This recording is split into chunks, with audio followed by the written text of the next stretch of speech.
قرآن لوگوں کے لیے اللہ کا پیغام۔ هذا القرآن يوحدنا لطريق الخير يوجهنا الله تعالى أنزله ورسول الله نحمدہ ونصلی علی رسولہ الکریم، اما بعد فاعوذ باللہ من الشیطان الرجیم، بسم اللہ الرحمن الرحیم۔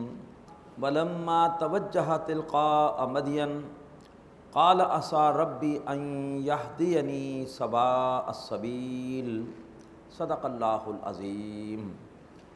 رب اشرح لی صدری ویسر لی امری واحلل عقدۃ من لسانی یفقہوا قولی، آمین یا رب العالمین۔ محترم حضرات اور معزز خواتین، جب حضرت موسیٰ علیہ السلام کو یہ اطلاع ملی کہ فرعون اور اس کے سردار مل کر مشورہ کر رہے ہیں اپنے ایک شخص کے قتل کا بدلہ لینے کے لیے موسیٰ علیہ السلام کو شہید کرنے کا، تو آپ نکلے مصر سے اور اللہ سے دعا کی کہ اللہ اس ظالم قوم سے آپ کی حفاظت فرمائے۔ تقریباً 8-9 دن آپ پیدل چلتے رہے اور بالآخر آپ مدین پہنچے۔ فرمایا ولما توجہ تلقاء مدین، اور جب آپ نے رخ کیا مدین کا، قال عسى ربی ان یہدینی سواء السبیل، تو فرمایا کہ ممکن ہے کہ میرا رب مجھے کسی سیدھی راہ کی ہدایت دے دے، میرے لیے میرا رب کوئی رستہ نکال دے۔ ولما ورد ماء مدین، پھر جب آپ پہنچے مدین میں پانی کے گھاٹ پر، جیسے مدین میں داخل ہوئے کیا دیکھتے ہیں کہ ایک پانی کا گھاٹ ہے جس پر لوگ جمع ہیں، اپنے جانوروں کو پانی پلا رہے ہیں۔ وجد علیہ امۃ من الناس یسقون، اور انہوں نے اس گھاٹ پر دیکھا لوگوں میں سے ایک جماعت کو جو اپنے جانوروں کو وہ جماعت پانی پلا رہی تھی۔ ووجد من دونہ امرأتین تذودان، اور ان لوگوں کے علاوہ انہوں نے دیکھا 2 عورتوں کو کہ وہ الگ کھڑی ہیں اور اپنی بکریوں کو پکڑ رہی ہیں، روک رہی ہیں۔ حضرت موسیٰ علیہ السلام کو عجیب لگا کہ یہ کون 2 خواتین ہیں جو الگ کھڑی ہیں اور باقی مرد چرواہے اپنی بکریوں کو پانی پلا رہے ہیں اور وہ ان عورتوں کا خیال نہیں کر رہے۔ حضرت موسیٰ علیہ السلام کو بڑا افسوس ہوا کہ صنف نازک کا خیال کرنا چاہیے، احترام کرنا چاہیے۔ آپ ان دونوں کے پاس گئے، قالا ما خطبکما، جا کے ان سے پوچھا کہ آپ دونوں خواتین کا کیا معاملہ ہے، کیوں یہاں پر کھڑی ہیں؟ قالتا لا نسقی حتی یصدر الرعاء، ان دونوں خواتین نے کہا کہ ہم پانی نہیں پلاتی جب تک کہ یہ چرواہے اپنی بکریوں کو پانی پلا کر چلے نہ جائیں۔ وابونا شیخ کبیر، اور ہمارے والد بڑے بوڑھے ہیں، اور ظاہر ہے محسوس ایسے ہوتا ہے گھر میں اور کوئی مرد ہے نہیں، بس صرف والد ہیں جو بڑے بوڑھے ہیں، وہ آ نہیں سکتے اس کام کے لیے، لہٰذا ہمیں خود ہی یہ کام کرنا پڑتا ہے۔ بکریوں کو ہم لے کر آتی ہیں، چراتی بھی ہیں اور اس کے بعد انہیں پانی بھی پلاتی ہیں، لیکن جب تک یہ چرواہے پانی پلا نہ لیں، چلے نہ جائیں، ہم اپنی بکریوں کو پانی نہیں پلا سکتے ہیں۔ فسقى لهما، تو موسیٰ علیہ السلام کو اس پر افسوس ہوا کہ کیوں خواتین کا احترام نہیں ہے، اور انہوں نے ان کی بکریوں کو لیا ان دونوں خواتین سے اور لے کر خود گئے اور چرواہوں کو ہٹا کر ان کی بکریوں کو پانی پلایا۔ ثم تولا الی الظل، اور پھر اس کے بعد آ کر ایک سائے کی طرف پلٹ آئے، ایک سائے میں آ کر بیٹھے۔ فقالا، اور اللہ تبارک و تعالیٰ کی بارگاہ میں دعا کی، رب انی لما انزلت الی من خیر فقیر، کیا میرے رب بے شک تو جو بھی خیر میری جھولی میں ڈال دے میں اسی کا فقیر ہوں، اسی کا محتاج ہوں۔ میں پردیس میں ہوں، بھوکے پیاسے نہ جانے کتنے دنوں سے، اور اس کے بعد کوئی بھی وہاں پر نہ گھر نہیں ہے، کوئی جاننے والا نہیں ہے، بالکل جو ہے وہ اجنبی۔ وہ اللہ تبارک و تعالیٰ سے عرض کرتے ہیں کہ اے میرے رب تو جو بھی خیر میری جھولی میں ڈال دے میں اسی کا محتاج ہوں، اسی کا فقیر ہوں۔ اللہ نے ان کی دعا سن لی۔ فجاءتہ احداہما تمشی علی استحیاء، تو ان دونوں خواتین میں سے ایک آئی ان کے پاس، اور وہ چل رہی تھی بڑی شرم کے ساتھ، بڑی حیا کے ساتھ۔ دیکھیے قرآن مجید کس چیز کو نمایاں کر رہا ہے۔ تو عورت کا اصل زیور ہے شرم و حیا، تو وہ کوئی اکڑ کر نہیں چل رہی تھی، بلکہ یہ ہے کہ بڑی شرم کے ساتھ، بڑی حیا کے ساتھ سمٹی ہوئی وہ چل رہی تھی۔ قرآن مجید نے اس خاتون کے اس وصف کو نمایاں کیا۔ قالت، اور اس نے آ کے موسیٰ علیہ السلام سے کہا، ان ابی یدعوکا، بے شک میرے والد آپ کو بلاتے ہیں، لیجزیکا، تاکہ آپ کو وہ بدلہ دیں، ما لیجزیکا اجر ما سقیت لنا، تاکہ وہ آپ کو بدلہ دیں اس کا کہ جو آپ نے ہماری بکریوں کو پانی پلایا۔ فلما جاءہ، پھر جب موسیٰ علیہ السلام ان کے والد، اس لڑکی کے والد کے پاس آئے، وقص علیہ القصص، اور آ کر پورے کا پورا احوال انہیں کہہ سنایا، اپنی پوری داستان سنائی۔ قال لا تخف، تو اس شیخ مدین نے کہا، لا تخف، اے موسیٰ مت ڈریے، نجوت من القوم الظالمین، بے شک آپ ظالم قوم سے بچ کے آ گئے ہیں۔ یہ علاقہ مدین کا ہے، اور یہاں پر فرعون کی عملداری، اس کی حکومت نہیں ہے، آپ ظالم قوم سے بچ کر آ گئے ہیں۔ اب ایک رائے یہ ہے کہ یہ مدین کا علاقہ ہے، اور مدین کے علاقے میں حضرت شعیب علیہ السلام کو رسول بنا کر بھیجا گیا تھا، تو غالباً یہ شیخ مدین شعیب علیہ السلام ہے، اور حضرت موسیٰ علیہ السلام کی یہ ان سے ملاقات ہے۔ اور یہ بات اتنی زیادہ مشہور ہے کہ اقبال نے بھی شعر کہہ دیا کہ اگر کوئی شعیب آ جائے میسر، شبانی سے کلیمی دو قدم ہے۔ اگر شعیب کی تربیت میں میسر آ جائے تو شبانی یعنی بکریاں چرانے سے پھر آگے نبوت کا ملنا، اللہ سے ہم کلام ہونا، یہ دو قدم ہے، شبانی سے کلیمی دو قدم ہے۔ لیکن حقیقت یہ ہے کہ یہ بات درست نہیں ہے۔ بڑا اچھا تجزیہ کیا ہے حفظ الرحمان سہاروی صاحب نے قصص القرآن میں، کہ حضرت شعیب علیہ السلام کی زندگی کے دو دور ہیں۔ ایک دور وہ تھا جب کہ وہ قوم کو دعوت دے رہے تھے، قوم کے ساتھ ان کی کشمکش ہو رہی تھی، ظاہر بات ہے بڑے فعال ہوں گے، یہ وہ دور تو ہو نہیں سکتا، یہ تو بزرگ ہیں، گھر پہ بیٹھے ہوئے ہیں، اور ان کے گھر کے کام کاج بھی وہ بچیاں کر رہی ہیں ان کی۔ دوسرا دور ان کا وہ تھا جب کہ ان کی تکذیب کرنے والی، جھٹلانے والی قوم ہلاک ہو گئی، صرف شعیب علیہ السلام بچے اور ان کے ساتھ اہل ایمان بچے۔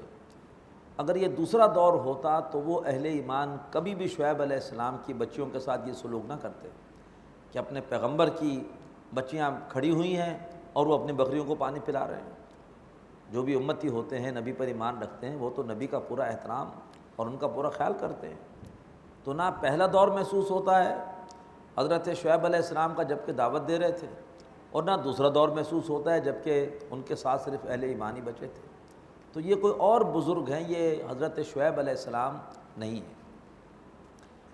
قالت احداہما، اب ان دونوں شیخ مدین کی بچیوں میں سے ایک بچی نے کہا، یا ابت استاجر ہو، اے ابا جان آپ ان کو ملازمت پر رکھ لیجئے، اجرت پہ رکھ لیجئے۔ اور بڑی پیاری بات کہی اس بچی نے، اللہ نے قیامت تک کے لیے اس کو قرآن میں محفوظ کر دیا، ان خیر من استاجرت القوی الامین، بے شک جس کو اجرت پر رکھا جائے ان میں سے بہتر وہ ہوتا ہے جو طاقتور بھی ہو اور امانت دار بھی ہو۔ اور انہوں نے، ان دونوں لڑکیوں نے موسیٰ علیہ السلام کی دونوں خوبیاں دیکھی تھی، طاقت بھی دیکھی تھی، کس طرح سے چرواہوں کی بکریوں کو ہٹا کر ان کی بکریوں کو پانی پلایا، اور امانت یہ دیکھی کہ بچوں کی طرف آنکھ اٹھا کے نہیں دیکھا، اور ان کا پورا خیال رکھا، ان کا احترام بھی کیا اور ان کا خیال بھی رکھا۔ تو انہوں نے کہا کہ بہترین شخص جو ملازمت پر رکھا جائے وہ ہوتا ہے جو طاقتور بھی ہو اور دیانتدار بھی ہو۔ شیخ مدین بھی بہت سمجھدار تھے، انہوں نے کہا اگر میں نے ایک جوان فرد کو اپنے گھر پہ ملازم رکھا جہاں جوان میری دو بیٹیاں بھی ہیں، تو ظاہر بات ہے کہ کسی وقت بھی کوئی غلط امکان پیدا ہو سکتا ہے۔ تو انہوں نے بڑا اچھا فیصلہ کیا۔ شیخ مدین نے کہا، قال انی ارید ان انکحک احدی ابنتی ہاتین، اے موسیٰ میں چاہتا ہوں کہ اپنی ان دو بیٹیوں میں سے ایک بیٹی کا تم سے نکاح کر دوں، الا ان تاجرنی ثمانیہ حجج، اس پر کہ تم میرے ہاں ملازمت کرو 8 حجوں تک۔ گویا حج اس زمانے میں بھی جو ہے وہ اس کا سلسلہ چل رہا تھا، مراد ہے کہ 8 سالوں تک۔ فَإِنْ أَتْمَمْتَ عَشْرًا فَمِنْ عِنْدِكَ، اور اگر تم 10 حج یعنی 10 سال پورے کر دو تو یہ تمہاری طرف سے ہے، کم از کم 8، اور اگر تم 10 سال کر دو تو کیا اچھا ہے، لیکن اس میں تمہارا اختیار ہے۔ وما ارید ان اشق علیک، اور میں نہیں چاہتا کہ تمہارے اوپر کوئی مشقت ڈالوں۔ ستجدنی ان شاء اللہ من الصالحین، اور عنقریب اگر اللہ نے چاہا تو تم مجھے پاؤ گے نیک لوگوں میں سے۔ حضرت موسیٰ کو اور کیا چاہیے تھا؟ اللہ نے روزگار کا سلسلہ بھی کر دیا، گویا گھر بھی مل گیا، شادی بھی ہو گئی، گزر اوقات کا ذریعہ بھی بن گیا، ساری کی ساری ضروریات اللہ نے پوری کر دی۔ قال ذلک بینی و بینک، حضرت موسیٰ نے فوراً کہا کہ ٹھیک ہے، یہ میرے اور آپ کے درمیان طے ہو گیا۔ ایم الاجلین، دونوں مدتوں میں سے جو بھی قضائی تو میں پوری کروں، فلا عدوان علی، تو مجھ پر کوئی زیادتی نہیں ہوگی۔ اور مفسرین کی رائے یہ ہے کہ انبیاء ہمیشہ فضل سے کام لیتے ہیں، تو محسوس ایسے ہوتا ہے کہ انہوں نے پورے 10 سال تک اس شیخ مدین کے ہاں رہ کر ان کی بکریوں کو وہ چراتے رہے۔ بعض لوگ کہتے ہیں کہ یہ مہر تھا جو انہوں نے دیا ہے، یہ بات غلط ہے۔ مہر سسر کا نہیں بلکہ بیوی کا حق ہوتا ہے، جبکہ یہ جو ہے وہ سسر نے انہیں آفر دی تھی کہ اگر آپ میری بکریاں چرائیں گے تو میں آپ کو گھر بھی دے دوں گا اور جو ہے وہ آپ کو داماد بھی بنا لوں گا۔ بہرحال حضرت موسیٰ علیہ السلام نے کہا کہ میں ان 2 مدتوں میں سے جو مدت بھی پوری کروں مجھ پر کوئی زیادتی نہیں ہوگی۔ واللہ علی ما نقول وکیل، اور ہم جو کچھ کہہ رہے ہیں اللہ اس پر ضامن ہے۔ یہ واقعات تفصیل سے اس سے پہلے نہیں آئے تھے قرآن مجید میں، اب ہمارے سامنے آ گئے۔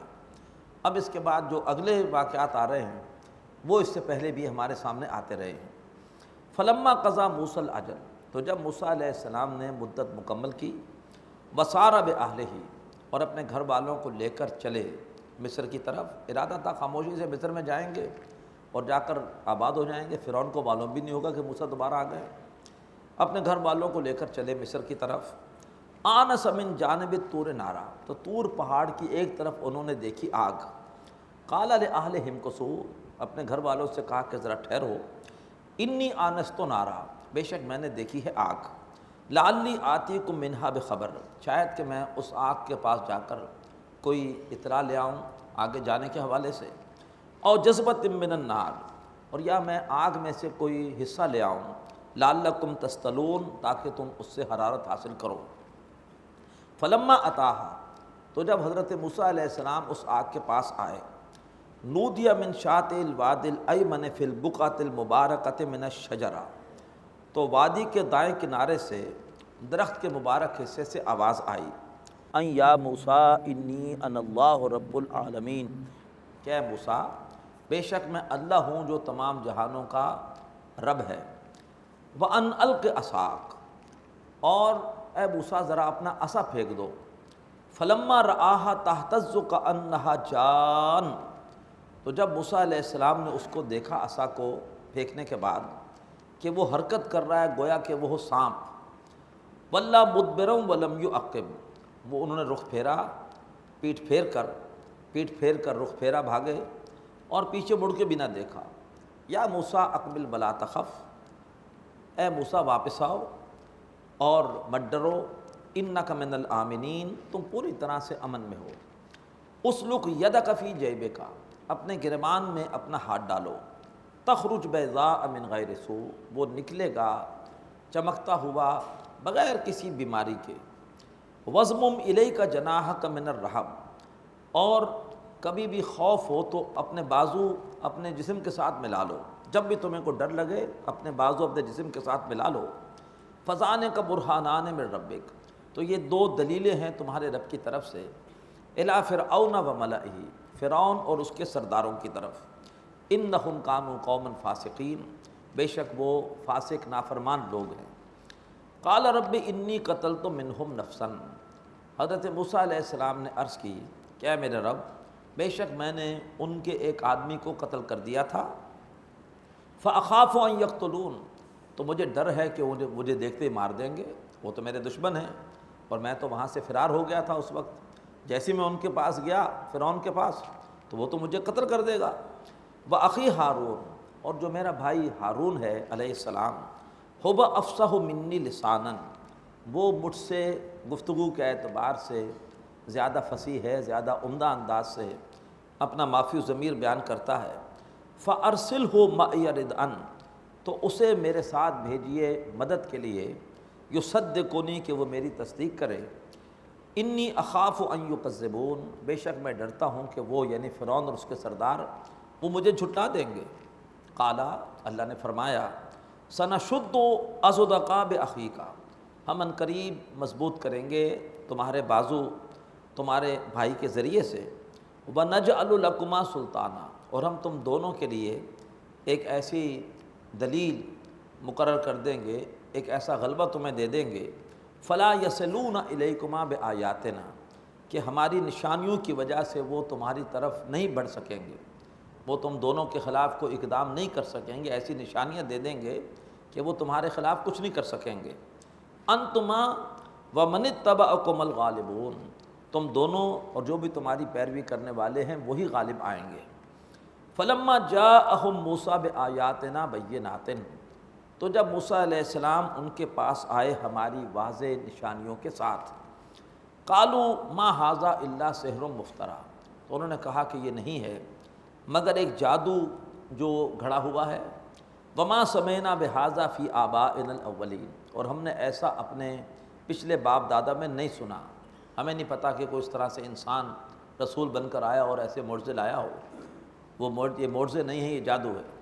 وقال موسیٰ، اس پر موسیٰ علیہ السلام نے فرمایا ربی اعلم بمن جاء بالہدی من عنده، میرا رب خوب جانتا ہے کہ کون ہے جو اس کی طرف سے ہدایت لے کر آیا ہے، ومن تکون له عاقبۃ الدار، اور کون ہے کہ جس کے لیے آخرت کا گھر ہے، انہ لا یفلح الظالمون، بے شک ظالم کبھی کامیاب نہیں ہوتے۔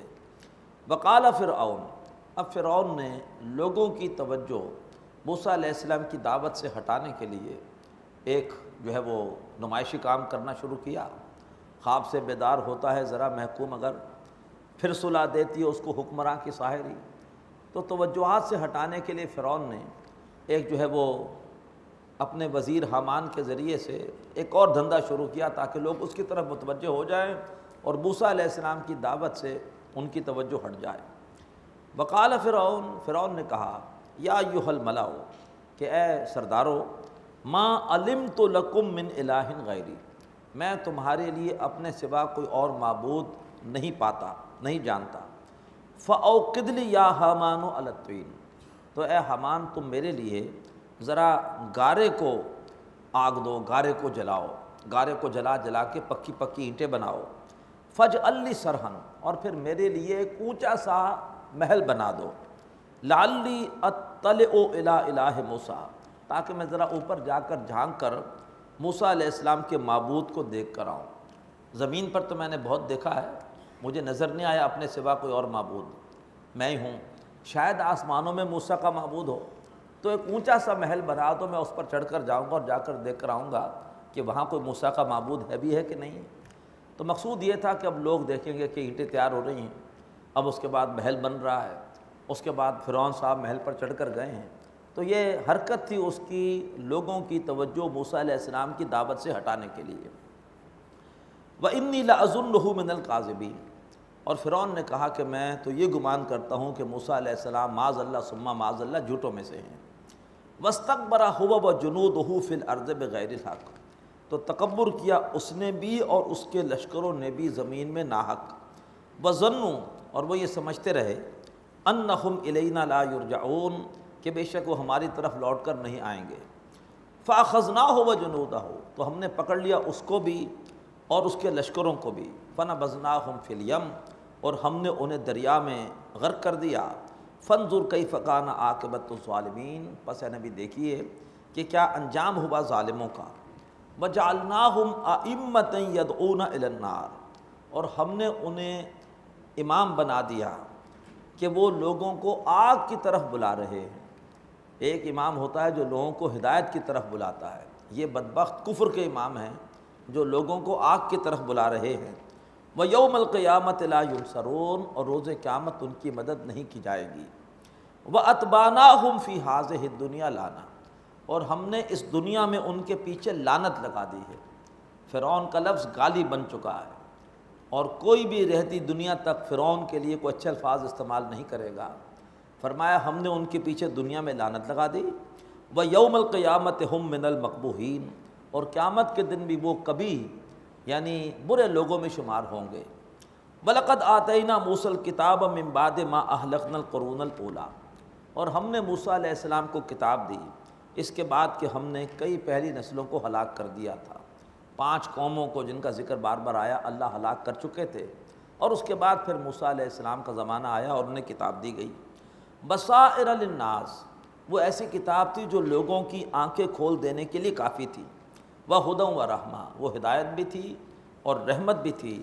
لعلہم یتذکرون، تاکہ وہ اس سے نصیحت حاصل کریں۔ وما کنت بجانب الغربی، اے نبی صلی اللہ علیہ وسلم آپ تو اس وقت اس غربی کنارے پر نہیں تھے۔ اس قضینا الی موسیٰ الامر، جب کہ ہم نے موسیٰ علیہ السلام کی طرف وحی بھیجی اور ہم نے موسیٰ علیہ السلام کی طرف اپنا پیغام بھیجا کہ ہم انہیں چن رہے ہیں، انہیں رسالت پر فائز کر رہے ہیں۔ وما کنت من الشاہدین، اور نہ آپ اس وقت مشاہدہ کرنے والوں میں سے تھے۔ ولکننا انشانا قرونا، اور ہم نے بلکہ کتنی نسلیں پیدا کیں۔ فتطاول علیہم العمر، کہ اب ان پر ایک مدت بیت چکی ہے، یعنی اس واقعے کے بعد تو ہم نے کئی اور نسلیں پیدا کی ہیں، اور ایک مدت جو ہے وہ اس پر ان کے سامنے گزر چکی ہے اس واقعے کے حوالے سے۔ وما کنت ساویا فی اہل مدین، اور نہ ہی اے نبی صلی اللہ علیہ وسلم آپ کوئی اہل مدین میں رہتے تھے۔ تتلو علیہم آیاتنا، کہ ان پر ہماری آیتیں تلاوت کر رہے ہیں۔ ولکننا کننا مرسلین، اور لیکن ہم بھیجنے والے ہیں، آپ ہمارے رسول ہیں، ہم نے وحی کے ذریعے سے آپ کو ان تمام واقعات سے آگاہ کیا ہے۔ آپ کی زبان سے ان واقعات کا بیان ہونا اس بات کا ثبوت ہے کہ آپ اللہ کے رسول ہیں، ورنہ آپ موجود نہیں تھے اس وقت کہ آپ ان کے سامنے آنکھوں دیکھا حال کو بیان کر رہے ہوں، بلکہ یہ ہے کہ آپ رسول ہیں اور اللہ نے وحی کے ذریعے سے آپ کو یہ واقعات بتائے اور آپ ان کو سنا رہے ہیں۔ وما کنت بجانب الطور، اور نہ ہی اے نبی آپ طور پہاڑ کے کنارے پر تھے۔ اذ نادینا، جب کہ ہم نے موسیٰ علیہ السلام کو پکارا تھا۔ ولکن رحمۃ من ربک، اور لیکن یہ آپ کے رب کی رحمت ہے کہ آپ کے رب نے آپ کو ان واقعات سے آگاہ کیا۔ کیوں؟ لتنذر قوما ما اتاہم من نذیر من قبلک، تاکہ آپ ایسی قوم کو خبردار کریں کہ جن کے پاس آپ سے پہلے کوئی خبردار کرنے والا نہیں آیا۔ لعلہم یتذکرون، تاکہ وہ یاد رکھیں ان باتوں کو۔ 2500 سال تک اس قوم کے پاس کوئی رسول نہیں آیا، اہل مکہ کے پاس حضرت اسماعیل علیہ السلام کے بعد، تو اللہ لفظ دے رہا ہے کہ جن کے پاس اے نبی آپ سے پہلے خبردار کرنے والا نہیں آیا، تاکہ وہ جو باتیں آپ بتا رہے ہیں اس سے سبق حاصل کریں۔ وَلَوْلَا أَن تُصِيبَهُم مُّصِيبَةٌ بِمَا قَدَّمَتْ أَيْدِيهِمْ، اور اگر اے نبی آپ نہ آتے اور ان پر کوئی مصیبت آ جاتی ان کے اپنے ہاتھوں کی کمائی کی وجہ سے، فَيَقُولُوا، تو یہ کہنے لگتے، رَبَّنَا لَوْلَا أَرْسَلْتَ إِلَيْنَا رَسُولًا، اے رب ہمارے تو نے کوئی رسول کیوں نہ بھیجا، فَنَتَّبِعَ آیَاتِكَ، کہ پھر ہم تیری آیتوں کی پیروی کرتے، وَنَكُونَ مِنَ الْمُؤْمِنِينَ، اور ہم ہو جاتے مومنوں میں سے۔ فَلَمَّا جَاءَهُمُ الْحَقُّ مِنْ عِنْدِنَا، اور اب جب ان کے پاس ہماری طرف سے حق آ چکا، قَالُوا لَوْلَا أُوتِيَ مِثْلَ مَا أُوتِيَ مُوسَىٰ، اب یہ کہتے ہیں کہ انہیں کیوں نہیں دی گئی کتاب اس طرح سے جیسے کہ موسیٰ کو دی گئی تھی۔ موسیٰ علیہ السلام کو تو کتاب تختیوں پر لکھی ہوئی دی گئی تھی، ان کو اس طرح سے کتاب کیوں نہیں دی گئی لکھی ہوئی؟ اولم یکفروا بما اوتی موسیٰ من قبل، ارے کیا یہ لوگ اس سے ان یا پہلے موسیٰ انکار انی نہیں کر انا چکے اللہ اس کا بھی رب العالمین، جو کہ موسیٰ علیہ ان یا السلام کو دیا موسیٰ گیا؟ انی انا قالوا اللہ سحران رب تظاہرا، العالمین، یہ تو کہہ ان رہے یا ہیں کہ یہ موسیٰ تورات اور قرآن انی انا دونوں اللہ رب ایسے العالمین۔ جادو ہیں جو ایک دوسرے کی مدد کرتے ہیں۔ تورات میں قرآن مجید کے حوالے سے پیشن گوئیاں ہیں، اور قرآن مجید میں بار بار کہا جاتا ہے کہ تورات بھی اللہ ہی کی کتاب ہے، قرآن تورات کی تصدیق کرتا ہے کہ وہ بھی اللہ نے نازل کی تھی۔ وقالوا انا بکل کافرون، اور یہ کہتے ہیں کہ ہم بے شک ہم ان سب کے انکاری ہیں، نہ تورات کو مانتے ہیں نہ قرآن کو مانتے ہیں۔ قل اے نبی ان سے کہیے، فاتو بکتاب من عند اللہ، چلو ایسا کرو کہ تم کوئی کتاب اللہ کی طرف سے لے آؤ، هو اہدی منہما، جو کہ ان دونوں کتابوں سے زیادہ ہدایت والی ہو، اتبع ہو، میں اس کی پیروی کر لوں گا۔ شرط یہ ہے کہ وہ اللہ کی طرف سے اور ان دونوں کتابوں سے زیادہ ہدایت والی ہو، میں اس کی پیروی کروں گا۔ ان کنتم صادقین، اگر تم اپنے اعتراضات میں سچے ہو۔ فإن لم یستجیبوا لک، اور پھر اگر اے نبی وہ آپ کی بات قبول نہ کریں، آپ کے چیلنج کا جواب نہ دیں، فعلم انما یتبعون اہواءہم، تو جان لیجیے کہ وہ اپنی خواہشات کی پیروی کر رہے ہیں، ومن اضل ممن اتبع ہواہ بغیر ہدی من اللہ، اور اس سے بڑھ کے گمراہ کون ہوگا جو کہ اپنی خواہشات کی پیروی کرے بغیر اللہ تعالیٰ کی طرف سے کسی ہدایت کے، یعنی اللہ کی ہدایت کے مقابلے میں اپنی خواہشات کی پیروی کرے۔ ان اللہ لا یہدی القوم الظالمین، بے شک اللہ تعالیٰ ایسی ظالم قوم کو ہدایت نہیں دیتا۔ بارک اللہ لی ولکم فی القرآن العظیم ونفعنی وإیاکم بالآیات والذکر الحکیم۔ هذا القرآن يوحدنا لطريق الخير